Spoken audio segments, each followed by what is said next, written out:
Welcome to bird media. నేను మీ పవన్ కృష్ణమూర్తి. ఇక్కడ ఒక చిన్న వీడియో చూద్దామండి ముందు.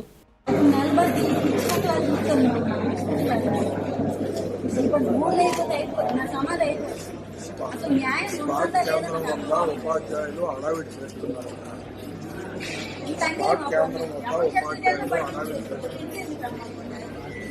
ఏడ్చారు అంటారు, గట్టి మాట్లాడారు అంటారు. అంటే చాలా పరిష్కారం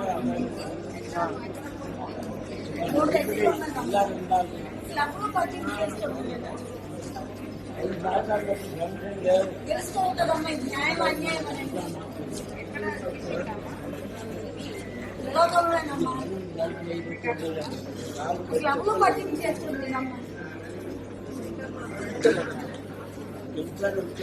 పోలీస్ స్టేషన్ పట్టింపు చేసుకోకపోతే, ఆర్టీ మేడం పట్టింపు చేసుకోకపోతే, ఎస్డిఆర్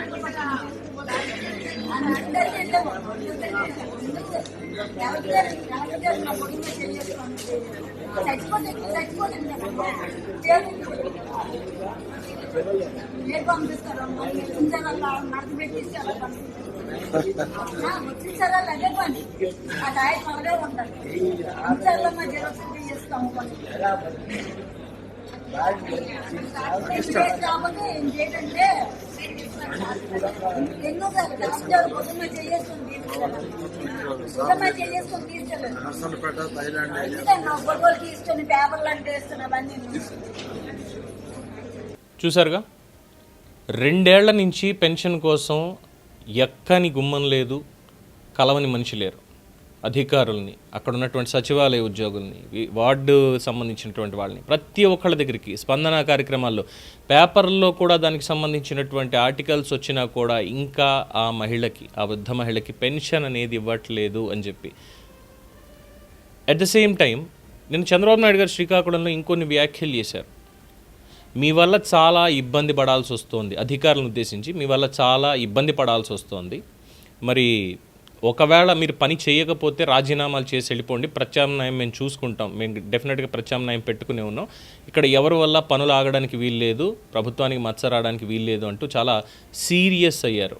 ఐపీటీ ఆయన సీరియస్ అయ్యారు అన్నటువంటి వార్తలు వింటుంటే నిజంగానే జాలేస్తోంది ప్రతిసారి. సీరియస్ అవ్వడం ఏంటి? 2 ఏళ్ళైంది పరిపాలన తీసుకొచ్చి.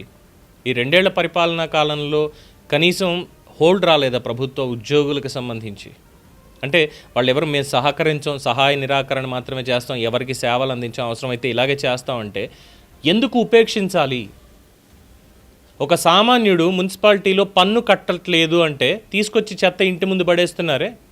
మరి అలాంటిది ప్రజల సొమ్ముని ఉద్యోగులు జీతాలుగా తీసుకుంటూ పని చేయండి, అక్కడ అడిగినటువంటి వాళ్ళకి సరైన రీతిలో పని చేయండి, ప్రొసీజర్ ప్రకారం పని చేయండి అంటే వాళ్ళు చెయ్యకుండా ఇలాగ ఇబ్బంది పెడుతున్నారు వాళ్ళని, ఎంతో పెద్దవాళ్ళని అన్నప్పుడు ఎందుకు ఉంచాలి ఉద్యోగంలో? దానికి సీరియస్ అవ్వడం ఏంటి? యాక్షన్ తీసుకోక ఈ డైలాగ్స్ తోటే సరిపోతోంది తప్ప 2 ఏళ్ళు అవుతున్నా కానీ ఇంకా అధికారంలో ఉండి హోల్డ్ తెచ్చుకోలేదా వీళ్ళ మీద? శ్రీకాకుళం నుంచి అనంతపురం, చిత్తూరు దాకా కూడా అనేక చోట్ల ఇలాంటి పరిస్థితులే నెలకొన్నాయి. ఎవరిది తప్పు ఇక్కడ? ఒక పక్కన రాష్ట్రానికి లక్షల కోట్ల పెట్టుబడులు వస్తున్నాయి, సంస్థలు వస్తున్నాయి, రాష్ట్ర ముఖచిత్రం మారుతోంది, అమరావతి నిర్మాణం జరుగుతోంది, పోలవరం కంప్లీట్ అవ్వడానికి దగ్గరలో ఉంది, అనేక సంస్కరణలు తీసుకొస్తున్నారు, ఇవన్నీ బాగానే నడుస్తున్నాయి. వెనకాల చాప కింద నీరులా ఒక కుట్ర అనేటువంటిది ఎప్పటికప్పుడు బలంగా వేళ్ళూనుకుంటోంది అనేది ఎప్పటికీ తెలుస్తుంది. అలాగే ఉన్నటువంటి లోపాలు వాటిని ఎప్పుడు సరి చేసుకుంటారు? అధికారంలో ఉన్నాం కదా, మన్నెవడు అడుగుతాళ్లే అనేటువంటి విధంగా పార్టీలకు సంబంధించినటువంటి కొంతమంది కార్యకర్తలు, చోటామోటా నేతలు మోసాలు చేసుకుంటూ ఇబ్బంది పెట్టుకుంటూ వెళ్తుంటే వాళ్ళ మీద కఠినమైన చర్యలు ఉండవా? కేవలం భారతిరెడ్డి గారిని విమర్శించాడు, తప్పుడు మాట మాట్లాడాడని కిరణ్ అరెస్ట్ చేసి ట్రీట్మెంట్ ఇప్పించారే, మరి మిగతా వాళ్ళకి సంబంధించి జరుగుతున్న దాంట్లో ఎందుకని చెప్పి వాళ్ళని అరెస్ట్ చేయడమో లేదంటే వాళ్ళ తప్పులకి శిక్ష విధించడం ఎందుకు చేయడం లేదు అనేది ప్రజలు అడుగుతున్నటువంటి ప్రశ్న. 2 ఏళ్ళు అవుతున్నా కూడా ఇంకా ఈ అధికార గణం ఏది కూడా మారలేదు అనేది చాలా స్పష్టంగా తెలుస్తున్నటువంటి అంశం. ఎంతోమంది ఇబ్బంది పడుతున్నారు. అర్హత లేనటువంటి వాళ్ళకి గతంలో పెన్షన్ ఇచ్చారు, వాళ్ళకి కావాల్సిన వాళ్ళ పేర్లు రాయించుకున్నారు, వాటన్నిటినీ కూడా తొలగించారంటే అర్థం ఉంది. అర్హత ఉండి 2 ఏళ్ల నుంచి పెన్షన్ కోసం తిరుగుతూ ఉంటే కనీసం పట్టించుకునే నాథుడు శ్రీకాకుళం జిల్లాలోనే లేడా? కలెక్టర్ గారి దృష్టికి కూడా వెళ్ళలేకపోయిందా? అది మరి ఎవరు అంత నిర్లక్ష్యంగా ఉన్నటువంటి మహానుభావులు ఎవర ప్రభుత్వ ఉద్యోగులు? వాళ్ళకి ఎందుకు కూర్చోబెట్టి జీతాలు ఇచ్చి మరీ పోషించాలి ప్రజలు? ఎందుకు ఉపేక్షించాలి? ఇదే ప్రశ్న అడుగుతున్నారు. ఇది ఒక్కటే కాదండి, ఈవెన్ మా ఛానల్కి ఫోన్ చేసేటువంటి ఎంతోమంది ఇవే మాట్లాడుతున్నారు. సార్ మాకు ఇక్కడ ల్యాండ్ ఇష్యూ ఉంది, అధికారులు సహకరించట్లేదు. సార్ ఇక్కడ మా ల్యాండ్ని గ్రాప్ చేశారు, మా అన్నయ్య ఆత్మహత్య చేసుకునేలా చేశారు, కేసు పెడుతుంటే కేసు తీసుకోవట్లేదు గుంటూరులో అని చెప్పి అక్కడ చెప్తున్నారు. ఇలా చెప్పుకుంటూ పోతే ఎన్నో ఎన్నో ఎన్నో ఆఖరికి దేశానికి సైన్యంలో పనిచేసినటువంటి 88 ఏళ్ల వృద్ధుడు, ఒక లెఫ్టినెంట్ కల్నల్, ఆయనకి సంబంధించి ఆయన ప్రమేయం లేకుండా ఆస్తి మొత్తాన్ని ఎవరో రాయించేసుకుంటే అధికారులు సహకరించి కూర్చోబెట్టారు. మరి వీటన్నిటికీ సంబంధించి ఎవరు చర్యలు తీసుకుంటారు సార్?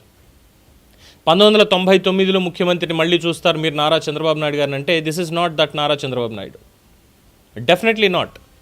సిస్టమ్ని ఎలా పని చేయించాలి అనేటువంటి ఒక సమర్థత ఖచ్చితంగా ఆ రోజు ఉంది, కానీ ఈరోజు అది కనిపించట్లేదు. అనుభవం ఉపయోగపడుతోంది అక్కడ వరకే. ఎక్కడ వరకు? కమ్యూనికేషన్ ఎస్టాబ్లిష్ చేయడంలోనూ, కావలసినటువంటి నిధులు తెప్పించడంలోనూ, వీటిలో తప్ప పరిపాలనకి సంబంధించి it is not 99 Chandrababu Naidu గారు సారీ టు సే దిస్. చాలామంది ఇదే అభిప్రాయాన్ని వ్యక్తం చేస్తున్నారు. ఆయనతో ట్రావెల్ చేసినటువంటి వాళ్ళు, 40 ఏళ్ల నుంచి పార్టీ కష్టపడుతున్నటువంటి వాళ్ళు, ప్రతి ఒక్కళ్ళు మాట్లాడుతున్నటువంటి మాట ఇదే. పార్టీలో నిర్లక్ష్యం కనిపిస్తోంది అనేటువంటి ఒక పాయింట్, అధికారుల్లో నిర్లక్ష్యం ఖచ్చితంగా కనిపిస్తోందని ఒక పాయింట్, అన్యాయాలు అక్రమాలు పెరుగుతున్నాయనేటువంటిది ఒక పాయింట్. ఇవన్నీ మరి పైన ఇంటెలిజెన్స్ రిపోర్ట్ ఇవ్వడం లేదా, లేదు మెకానిజమే సరిగ్గా లేదా? ఏవో ఆదరాబాదరాగా వచ్చిన వెంటనే కొన్ని కేసులు ఇవి తీసుకొచ్చాము, లిక్కర్ కేసులో ఇంత జరిగింది, ఇవన్నీ బయట పెట్టాము, లడ్డు కల్తీ జరిగింది, ఇవన్నీ బయట పెట్టాము, అన్ని వాస్తవాలే, తప్పు లేదు, పెట్టారు. శిక్షలు ఎక్కడా? ఆ శిక్షలు పడట్లేదు కాబట్టే ఈ బరితెగింపు వచ్చి కనీసం పేదలకి సహాయం చేయాలి, వాళ్ళ కోసం మనం పని చేయాలి అనేటువంటి ఆ సోయి కూడా లేకుండా చాలామంది పనిచేస్తున్నారంటే మరి వాళ్ళని ఏమనాలి? ఇది పరిపాలనా లోపం అనాలా, లేదా పర్యవేక్షణ లోపం అనాలా?